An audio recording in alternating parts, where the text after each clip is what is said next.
Bienvenue dans cette deuxième nouvelle vidéo sur laquelle on va pouvoir aller un petit peu plus loin dans WordPress, puisque cette fois on va voir comment est-ce qu'on installe un thème dans WordPress, comment est-ce qu'on met quelques plugins qui sont essentiels, enfin bref, comment est-ce qu'on configure WordPress au démarrage, quoi. Alors, donc là, je suis devant mon WordPress. Donc là, il est tel qu'il est confié par OVH, donc il est complètement vierge et on va voir comment on va pouvoir l'améliorer et comment est-ce qu'on va pouvoir l'enrichir, notamment avec ce fameux thème Avada. Donc ce que je vais faire, c'est que je vais aller sur mon URL. Donc là, OVH vous aura donné l'URL correspondant à votre nom de domaine. Voilà, donc ça, il va falloir l'adapter. Et donc là, je vais rajouter wp-admin. Juste après, comme ça je vais pouvoir accéder au back-office. Donc là on va me demander un login et un mot de passe, donc que vous aurez reçu directement d'OVH. Et donc là voilà, je mets le mien. Ok, c'est bon, je vais cliquer sur se souvenir de moi, ce sera plus simple, se connecter. Parfait, donc là j'arrive dans l'interface administrateur de WordPress. Donc vous voyez, on est sur quelque chose qui est pas hyper ludique, mais vous allez voir que c'est vraiment facile à décrypter. Tout est vraiment bien fait, quoi. Donc première chose, c'est qu'il va falloir que je vienne charger le thème que j'ai acheté.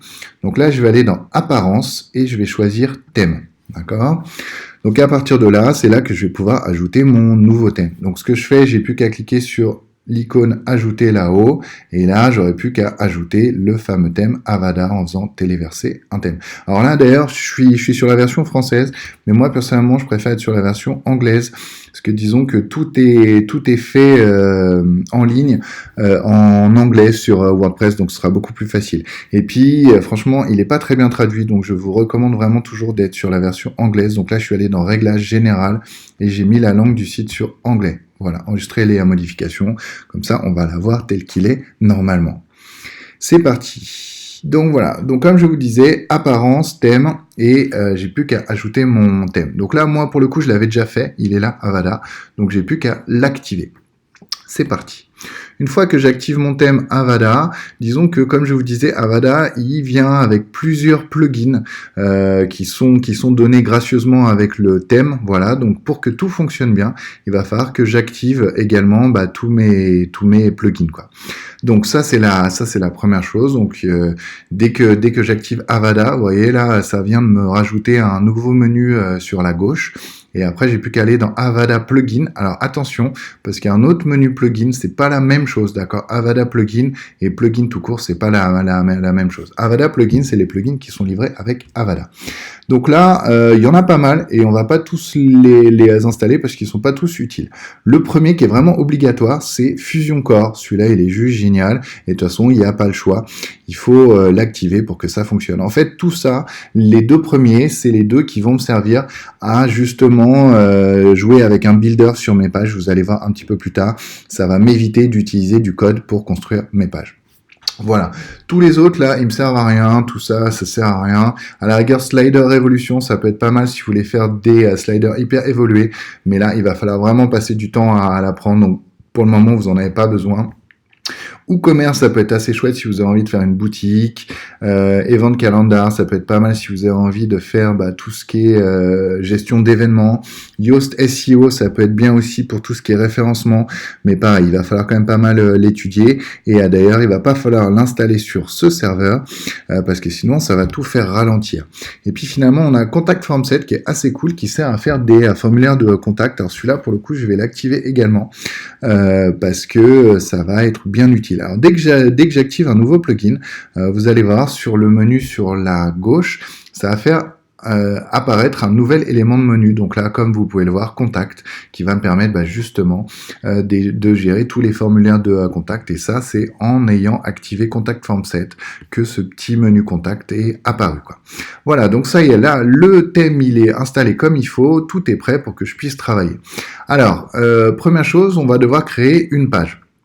Alors cette page, ça va être ma nouvelle page d'accueil, donc je vais vous montrer aussi comment est-ce qu'on va pouvoir régler ça, quoi. Donc pour l'instant, quand je vais dans page, je vois qu'il n'y a pas grand-chose, c'est juste les pages par défaut qu'il y a avec WordPress, voilà.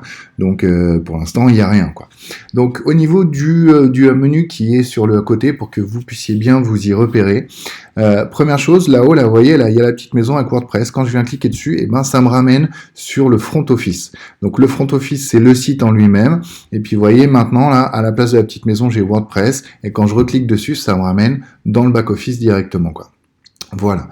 Deuxième menu qui va être très important, c'est le menu Avada, parce que c'est là où j'aurai tous les éléments qui vont correspondre à mon thème, et il y en a un plus particulièrement, c'est Avada Theme Option, qu'on va aller voir un petit peu plus tard, très en profondeur, quoi.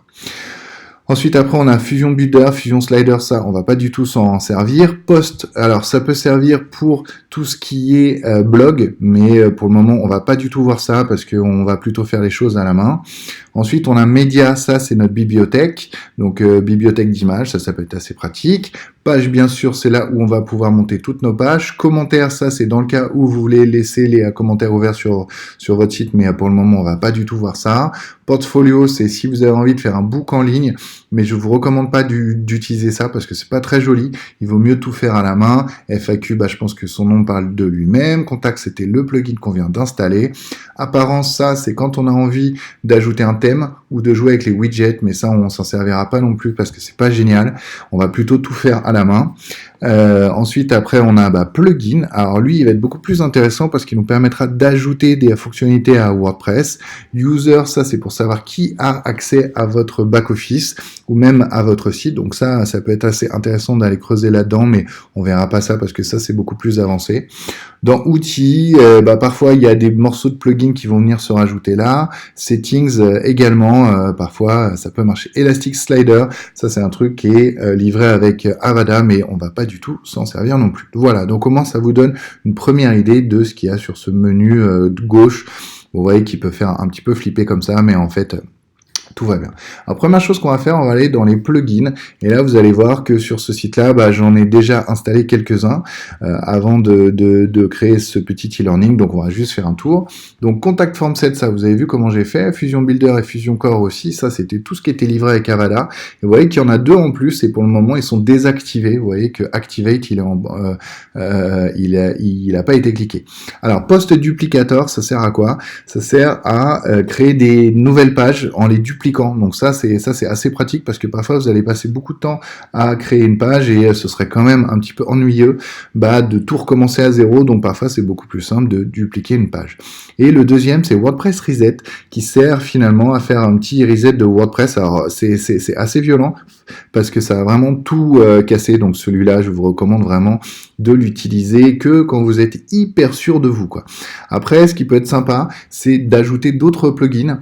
Alors, je vais vous demander de pas le faire là sur les WordPress qui vous ont été confiés, mais si vous avez envie de travailler sur votre WordPress perso, pourquoi pas. Il y en a un qui s'appelle Backup WordPress. Voilà, qui vous permettra de faire des sauvegardes de votre WordPress et ça c'est assez cool.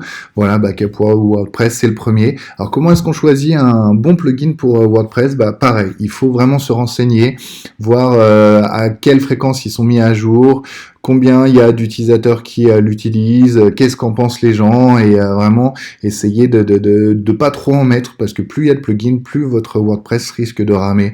Donc il faut vraiment être sûr de soi quand on met un nouveau plugin parce qu'on a lu plein de choses et qu'on est sûr que ça correspond vraiment à ce qu'on recherche.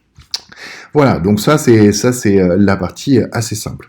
Donc ce qu'on va faire maintenant, c'est qu'on va tout simplement créer une nouvelle page et cette page, on va faire en sorte qu'elle devienne notre page principale, donc notre page d'accueil. Donc vous voyez, quand je vais dans page, j'ai Add New ici ou Add New là-haut. Donc c'est la même chose, voilà, qui va me permettre de créer une nouvelle page.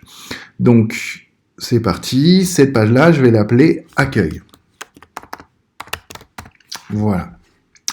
Accueil. J'ai plus qu'à cliquer sur publier et comme ça cette page elle va devenir live directement et ça me permettra d'avoir voilà cette page en page d'accueil, quoi. Donc quand je retourne sur le front office, malheureusement ça va pas vraiment faire ce que je voulais parce que disons que là vous voyez cette page là c'est la page sample et c'est pas du tout la page que j'avais prévue comme la page qui allait devenir ma page d'accueil. Donc là il va falloir faire un truc un petit peu spécial, c'est d'ailleurs la seule fois qu'on ira dans ce menu Customize, vous voyez là ici Customize. Donc comme je vous disais c'est la seule fois où on va y aller et maintenant j'ai plus qu'à choisir Homepage Settings. Et static page et là je vais pouvoir définir la page que je viens de créer, celle qui s'appelle accueil comme étant ma page d'accueil. Donc là je vais cliquer sur publier et ça y est, ma page d'accueil est devenue celle que je viens de créer, c'est bien celle-là quoi. Donc là pas de souci. Voilà, donc là c'est parfait, ma page d'accueil est bien ma page d'accueil. Alors, par contre, comme vous pouvez le voir là-haut, ici, là, il y a un logo qui est pas le bon, là, il y a une barre grise bizarre, et puis finalement, j'ai même pas de menu principal. Donc, il va falloir voir comment gérer tout ça, et comment finalement est-ce qu'on va pouvoir venir éditer une page. Et ça, on verra ça dans la prochaine vidéo. Voilà, merci à tous.